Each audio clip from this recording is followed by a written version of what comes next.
Hai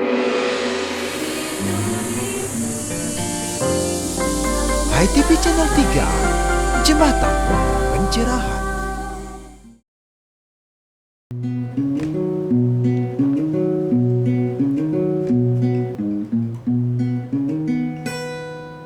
Mari kita berlayar, ikuti burung camar. Mari kita melayang, bagaikan para elang. Mari kita bersila, menangkap pendar sinar.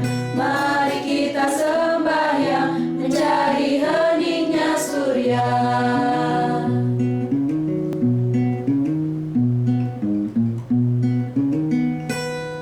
Lalu ambillah pagi, bawa ke siang hari. Genggamlah siang hari, bawa ke senja hari. Sambil ucapkan kata dengan selasa makna, bawa ke dalam raga, menjadi mantra jiwa.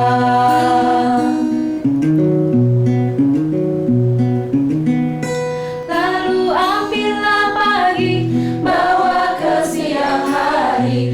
Genggamlah siang hari, bawa ke senja hari. Sambil ucapkan kata dengan selasa makna, bawa ke masa depan dengan penuh harapan.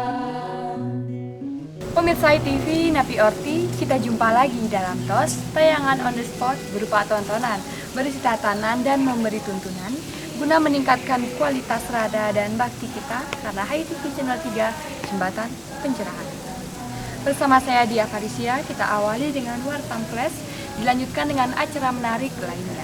Tetap di rumah, pakai masker, cuci tangan dan jaga jarak, namun hati tanpa jarak dengan Hai TV Channel 3. Lalu ambillah pagi, bawa ke siang hari. Genggamlah siang hari, bawa ke senja hari. Sambil ucapkan kata dengan selasa makna, bawa ke dalam raga, menjadi mantra jiwa. Lalu ambillah pagi, bawa ke siang hari. Genggamlah siang hari, bawa ke senja hari. Sambil ucapkan kata dengan selasa makna, bawa ke masa depan dengan penuh harapan. Mari kita berlayar, ikuti burung camar. Mari kita melayang, bagaikan para elang.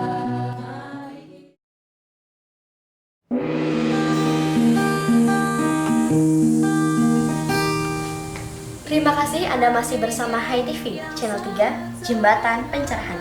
Sebentar lagi high schooling, Sekolah Rumah Hindu Dharma, tutur sebelum tidur. Hai semua swindu, para siswa-siswi Hindu. High schooling namanya, Sekolah Rumah Hindu Dharma. Untuk memberi Awidya membawa petaka. Cerita dimulai dengan mengisahkan sekelompok burung yang tinggal di sayap kiri hutan Malawa. Mereka hidup saling rukun dan saling tolong-menolong. Namun pagi itu, kedamaian hutan dan burung terusik karena ada derap kaki yang mengendap-endap dan para burung tahu itu suara siapa.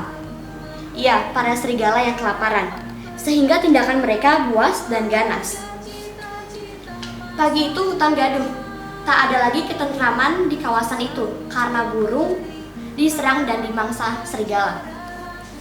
Tiap hari ada saja korban yang berjatuhan, sehingga populasi burung terus berkurang. Akhirnya para burung sepakat mengadakan rapat, mencari cara untuk mengusir serigala. Tiba-tiba ada yang usul lomba yang amat lucu. Burung berkata, "Bagaimana kalau lomba menyembunyikan kepala?" Menyembunyikan kepala? Wah, lucu juga. Oke.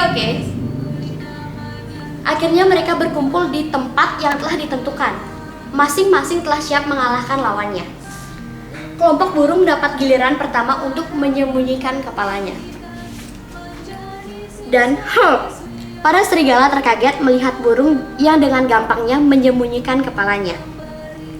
Hingga akhirnya giliran serigala untuk menyembunyikan kepala. Tapi tangan yang dipakai nyaris tak berguna. Tak berhasil karena kepala serigala masih terlihat. "Hei, kepalamu masih terlihat, kamu gagal," kata pimpinan burung. Merasa gagal menyembunyikan kepala, serigala gusar lalu ia mendekati penebang kayu. Ia berpikir, bagaimana kalau aku meminta penebang kayu itu? Tapi, apa dia bisa bantu aku? Tiba-tiba ada burung yang terbang dan berkata, "Bisa, suruh saja Pak Tua memotong kepalamu, lalu sembunyikan, beres dah." Oke, aku setuju, kata serigala dengan bodohnya. Lalu serigala menghampiri Pak Tua dan berkata, "Hei Pak Tua, tolong potong kepalaku." "Loh, untuk apa?" kata Pak Tua. "Agar aku bisa sembunyikan." Lalu Pak Tua langsung mengayunkan kapaknya dan das. Kepala serigala itu putus. Melihat pimpinannya tewas, serigala yang lain lari tunggang langgang meninggalkan hutan. Setelah itu, tak seekor serigala pun berani datang lagi ke hutan Malawa itu. Nah teman-teman, itulah cerita serigala rakus yang sering mengganggu binatang lain. Serigala egois, celaka karena kebodohan Awidya yang dipeliharanya. Makanya rajinlah belajar menimba ilmu yang banyak agar sifat Awidya lenyap karena ilmu yang selalu memberi jalan terang. Nah, itulah cerita Awidya Membawa Petaka yang dikutip dari buku Garuda Tantra Sri Nidya Tantri. Sampai jumpa dalam tutur sebelum tidur selanjutnya dengan cerita dan tokoh yang berbeda. Salam damai, Channel 3.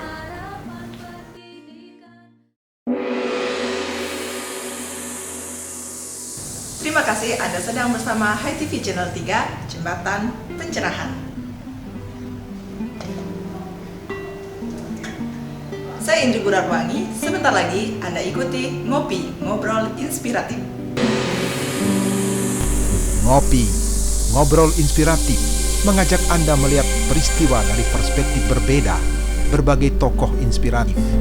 Karena secangkir ngopi, menikmati solusi, bukan sekadar narasi.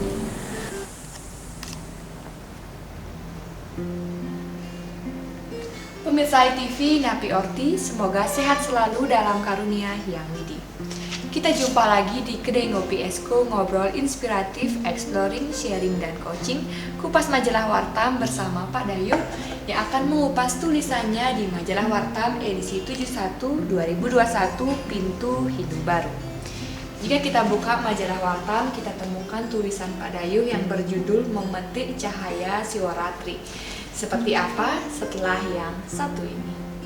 Kan oleh Butik Buku Hindu, altarnya Pustaka Dharma. Pemirsa ITV masih di Kedai Ngopi Esko. Pak Dayu, Napi Orti. Ya, dia Astunggara, kecil-kecil dia. Nah, kita langsung saja nih ke tulisan Bapak Memetik Cahaya Siwaratri. Bisa dijelaskan mitos tentang Lubdaka itu seperti apa nih Pak? Iya dia terkait dengan mitos Lubdaka, sebenarnya di dalam teks sudah banyak disebutkan, termasuk juga teks kenusantaraan di dalam Siwaratri Kalpa, kemudian juga di sumber-sumber Arab juga ada disebut Saraf al-Ogul, kemudian teks-teks yang lebih nusantara seperti Lingga Purana, Siwa Purana, Padma Purana, banyak kisah-kisah yang menyatakan Lubdaka itu sebagai pemburu. Kalau melihat mitosnya, Lubdaka ini kan seorang grahasta asrama yang punya anak, punya keluarga.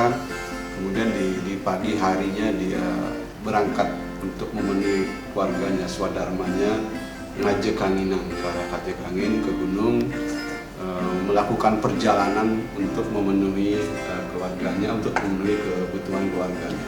Namun dalam perburuan itu tidak menemukan apapun, sehingga dia sampai di puncak gunung. Kemudian di dalamnya ditemuilah sebuah telaga yang bening, kemudian ada pohon bilwa di sana. Kemudian dia naik menahan kantuknya. Di dalam pikirannya adalah sebuah ketakutan, nanti jangan-jangan ada binatang yang besar yang akan memangsa diri saya. Kemudian dia memetik daun bilwa, kemudian dipetik-petik jatuhlah pada lingga di telaga yang murni itu yang namanya lingga Norenginawe, lingga yang tidak ada dibuat tapi memang alami ada. Nah, itu mitologinya. Nah, setelah mendapatkan pencerahan di malam Ciwati tersebut, lalu kemudian lahir kembali menjadi pribadi yang seperti apa? Pribadi seperti apa? Pribadi yang diri yang sejati. Kalau teks menyebutkan kan matuturikang atma rijati ini ya irika ta'arirang, bahwa kita harus menjadi diri yang sejati. Yang sejati itu apa? Kan gitu dalam diri kita pahami bahwa yang sejati dalam diri adalah ada atma. Kita sadar ada sesuatu dalam diri yang ilahi, yaitu adalah atma itu sendiri. Lalu diri sejati gimana? Di dalam berpikir, berkata, dan berbuat itu agar tercerahi oleh yang imani dalam diri kita sendiri, yang rohani dalam diri kita sendiri, yang disebut atma itu sendiri. Nah, Pak Rio, kita tuh sesungguhnya bagai lubdaka yang penuh dengan apa? Nah, kalau di zaman sekarang nih, lubdaka itu seperti siapa? Ini menarik sekali dia ya. Lubdaka itu seperti siapa? Ya kita kan gitu. Dia ini kita Mas Dharma, itulah lubdaka. Lubdaka itu kan pemburu. Semua ini hidupnya adalah berburu kan gitu. Berburu apa? Berburu arta, kama, dan kelepasan atau keindahan atau kebahagiaan dan lain sebagainya. Tapi di dalam berburu arta, kama itu hendaknya dinasi oleh dharma. Maka dari itu sekarang ini perburuan kita, lakukan kewajiban kita. Seperti dia mahasiswa, berburu mahasiswa agar kita menjadi mahasiswa yang terbaik, cum laude, kemudian kita belajar di rumah, kemudian berburu di keluarga, menjadi orang tua harus menafkahi anak-anaknya, keluarganya. Itu sebuah perburuan, tapi landasannya tetap adalah dharma gitu dia. Nah, yang terakhir nih Pak, sebagai closing statement bisa disampaikan kepada pemirsa HiTV apa nih yang bisa kita petik di malam kontemplasi lubdaka untuk dibawa ke zaman yang sekarang? Ya ini kan sekarang misalnya kan yang kita pahami kan musim pandemi. Kalau melihat dari Siwaratri itu kan ada kontemplasi, ada 3 hal yang dilakukan, itu adalah upawasa, jagra, dan monobrata. Upawasa misalkan kan berpuasa. Dalam hal ini dalam sekarang di masa pandemi ini hidup berpesta pora, berpoya-poya, itu mohon dikendalikan dia ya. Kemudian kalau jagra yang kan yang sadar, manusia yang sadar itu sadar akan tindakannya, sadar akan perilakunya, bahwa seperti tadi yang harus berlandaskan dharma itu, sadar memakai masker, sadar menjaga jarak, sadar juga mencuci tangan kan gitu. Itu kalau di masa pandemi. Monobrata misalkan itu dalam kekinian kan dalam Siwaratri kan tidak bicara gitu. Ini kalau musim pandemi kan agar sedikit bicara kita untuk mulut, itu perenungan ke dalam diri ya, itu dia. Nah, terima kasih Pak Dayo untuk diskusi yang tentang memetik jati Siwaratri. Pemirsa HiTV, demikian tadi ngopi bersama Pak Dayo. Semoga menginspirasi dan bermanfaat untuk kita bersama. Untuk lebih jelasnya pemirsa bisa baca di Majalah Wartawan edisi 71. Saya Diah Parisia dan Pak Dayo mohon pamit undur diri. Sampai jumpa dalam ngopi berikutnya. Salam damai Channel 3.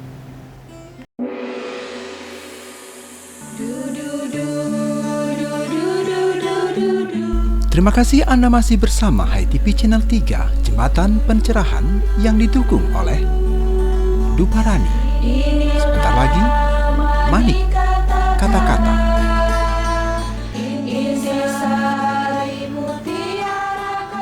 Keep distancing, sebuah keniscayaan.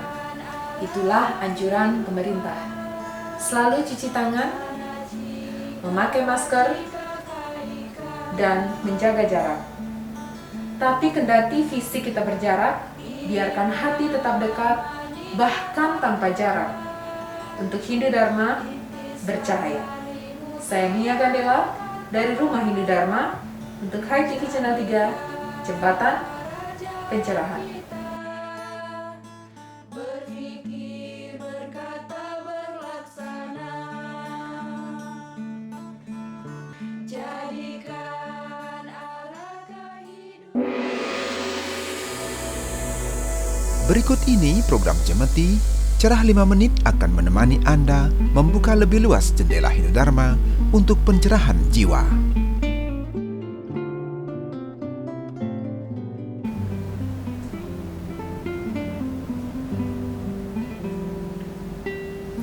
Pemirsa Hai TV Channel 3, kita jumpa kembali dalam program Cemeti Cerah 5 Menit bersama kolumnis Warta Bapak Gusti Ketutwidana yang akan mewedarkan tentang topik bahasan kita kali ini sangat sederhana namun memiliki makna yang luar biasa. Harga sebuah terima kasih menurut Hindu. Acara ini disponsori oleh Wartam, Jendela Hindu Dharma. Pakai masker demi kesehatan. Dan pakailah helm demi keselamatan. Lalu bacalah Wartam untuk membuka cakrawala lebih luas untuk ketentraman jiwa. Wartam, membuka mata, menangkap makna. Pemirsa Hai TV Channel 3 masih di studio Wartam, Napi Orti Pak Widana. Becek. Ya, selalu sehat sentosa di tengah pandemi. Pemirsa, kita masuk pada topik bahasan kita. Bagian dari 3S, terima kasih adalah senyum, salam, dan sapa. Ini kalimat pertama yang biasanya kita ucapkan saat bertemu seseorang. Nah, bagian-bagiannya diantaranya senyum adalah bagian dari iatnya, salam juga bagian dari iatnya, dan sapaan juga bagian dari iatnya. Nah, apakah terima kasih ini bagian dari iatnya juga, Pak? Ya, betul sekali. Jadi bagian sapa, senyum, kemudian ucapan terima kasih itu satu rangkaian dari suatu perbuatan yang esensinya adalah sebuah yatnya. Mengapa yatnya? Kita tahu yatnya itu esensinya adalah memberikan sesuatu. Ya. Ada pengorbanan, pengabdian, dan sebagainya. Dalam konteks ini memberikan sesuatu. Memberikan sesuatu itu antara lain ucapan terima kasih. Ucapan terima kasih itu tercetus ketika seseorang mendapatkan sesuatu, tidak hanya berupa barang, ucapan, doa, dan sebagainya. Sebagai bentuk menghargai atas ucapan, atas pemberian itu, maka disampaikanlah, dicetuskanlah sebuah kalimat atau kata yang disebut dengan terima kasih. Sesungguhnya kata terima kasih itu mengandung arti timbal balik dia. Kita terima apa yang diberikan, kemudian kita kasih kemudian. Itu kira-kira. Ya, itu kemudian diucapkan menjadi bahasa yang universal, Iya. salam bersama. Iya. Nah, kalau kita hubungkan kata terima kasih ini biasanya dilandasi dengan rasa keikhlasan dan ketulusan. Bagaimana pandangan Bapak? Oh iya, sangat betul sekali. Jadi salam, sapa, senyum, salah satu di antara terima kasih, semuanya itu harus dilandasi oleh rasa yang tulus, ikhlas, ascarya, bahkan cuci dari malu pikiran kita. Karena apa? Karena apa yang kita dapatkan untuk kemudian kita balas dengan ucapan terima kasih adalah sesuatu penghargaan untuk kita, sekaligus menghargai kepada yang memberikan sesuatu berupa barang atau ucapan. Oleh sebab itu, jika cetusan itu memang dilandasi oleh rasa tulus, itu yang disebut dengan yatnya yang sesungguhnya. Tapi kalau sekedar basa-basi atau karena mendapatkan sesuatu, terutama berupa barang, baru mau mengucapkan terima kasih, itu lain lagi persoalan. Karena itu tulus ikhlas itu selalu menjadi kata kunci dari sebuah pikiran, perkataan, dan juga perbuatan, termasuk mengucapkan rasa terima kasih. Nah, ini agak sekuler pertanyaannya, Pak. Yang kita bicarakan sekarang masuk pada harga sebuah terima kasih. Ya. Nah, kalau kita lihat contoh nyata di masyarakat, contohnya misalkan seorang pramuniaga dengan konsumennya. Ketika konsumen ini tidak mengambil kembaliannya, malah diserahkan kepada pramuniaganya, pasti ucapan terima kasihnya bisa berbeda. Mungkin lebih besar, mungkin atau seperti apa. Nah, bagaimana pandangan Bapak menurut Hindu? Nah, dalam contoh tadi itu jelas itu ada motifnya dia. Ketika dia mendapatkan sesuatu yang menurut dia tidak biasanya orang kembali ya diterima saja. Ketika kembalian misalnya dikembalikan lagi, apalagi dalam jumlah hitungan yang dilihatnya besar, spontan ucapan rasa terima kasihnya mungkin lebih besar, lebih keras, lebih berkali-kali mungkin. Nah, itu jelas motifnya ada sesuatu, yaitu karena mendapatkan sesuatu berupa benda atau barang yang bagi dia sangat berharga. Tapi ucapannya itu akan berbeda, menjadi berbeda, berlebihan karena ada sesuatunya.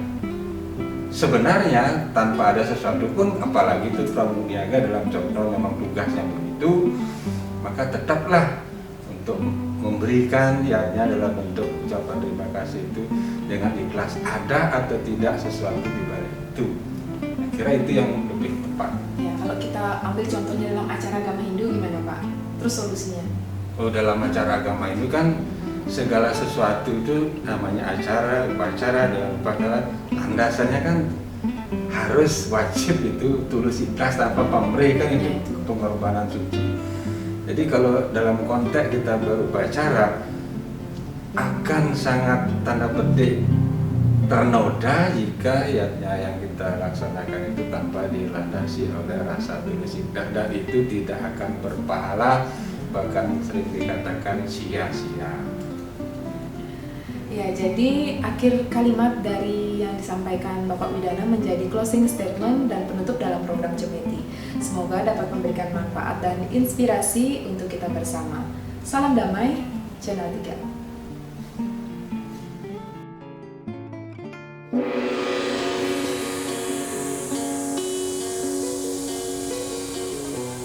Terima kasih Anda masih bersama Hai TV Channel 3. Sebentar lagi Sundari Nada, makna di balik nada.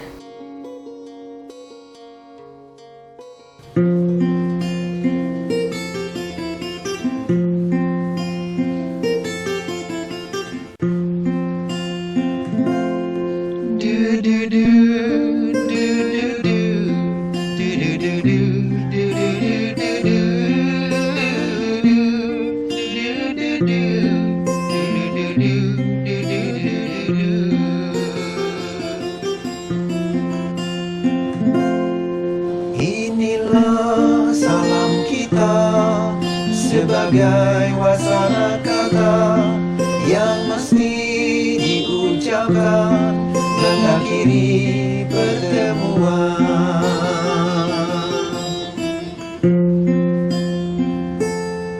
Inilah salam kata sebagai pemungkas rasa yang mesti dilantunkan ibarat bahasa jiwa.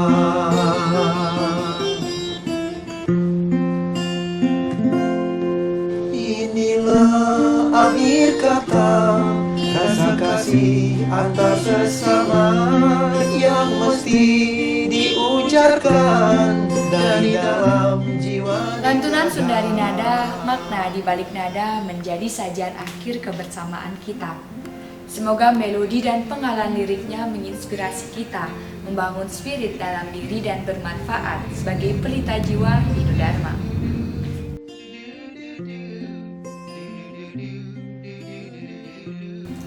Tetap di rumah, tetap berkarya, menginspirasi banyak orang, seperti spirit Hindu sesungguhnya, harmoni, inspiring, natural diversity namun tetap unity. Tetap jaga jarak, namun tetap dalam satu keyakinan yang sama, bahwa hanya ada satu orang yang terus diizinkan untuk menyalakan lentera Hindu-Dharma agar tetap bercahaya paripurna. Orang itu adalah Anda. See you later, have a nice day, salam damai, Channel 3. Cerminan tulusnya jiwa.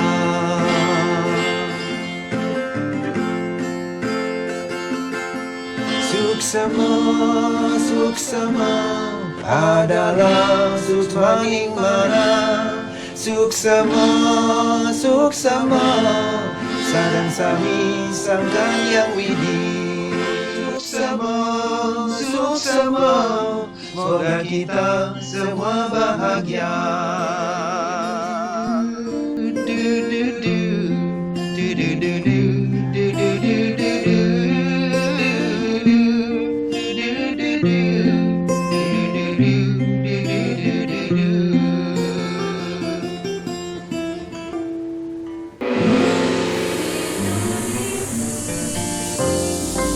Hai TV Channel 3, Jembatan Pencerahan.